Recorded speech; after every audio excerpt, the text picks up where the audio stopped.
All right, I'm going to do the oxygen cylinder and the flow meter check off today. So kind of the first things when you're grabbing an oxygen cylinder, make sure it's oxygen. Oxygen will be green, and also on this one it has the oxygen label on the side saying that it's flammable.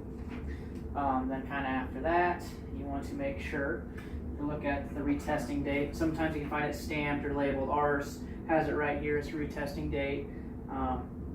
And so it has been retested, so it's not expired and it can be used.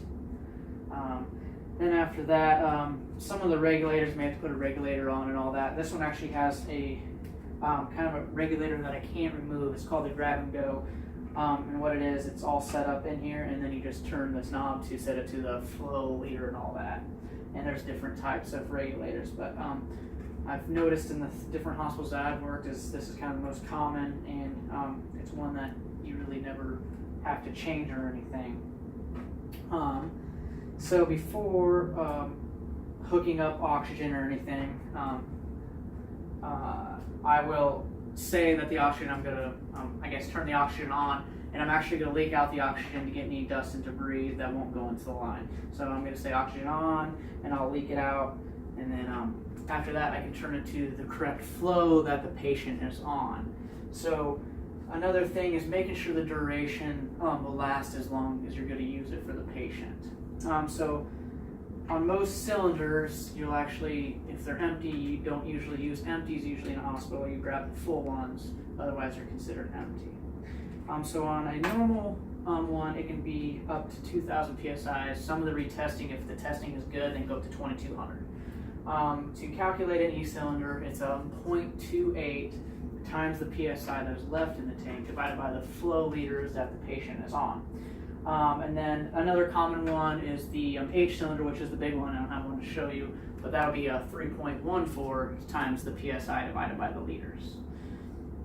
And on the low, or on this and the different cylinders, it is the DISS, kind of the safety system.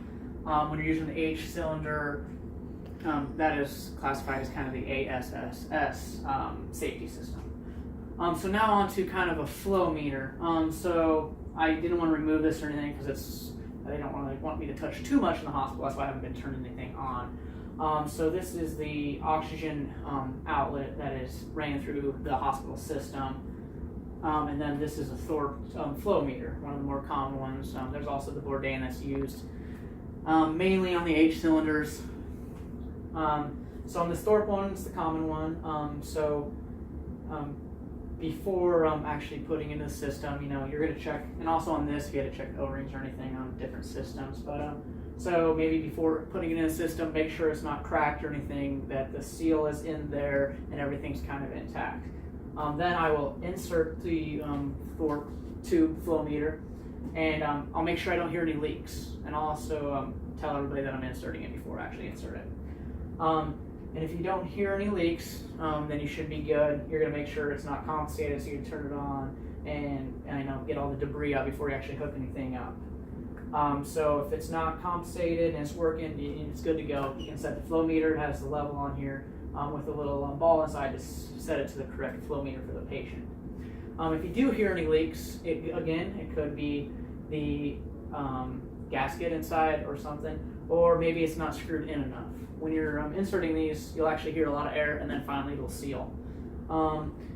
If you can't get it to seal, maybe undo it and put it in again, and hopefully it seals. If it doesn't, then you kind of got an issue and a kind of a hazard there that you need to get that oxygen shut off, and if you can't figure out how to shut off, it could be something inside the system. So there should be an oxygen system shut off for each, floor area that you go and run and shut that off, so you're not just leaking oxygen into a room with a patient.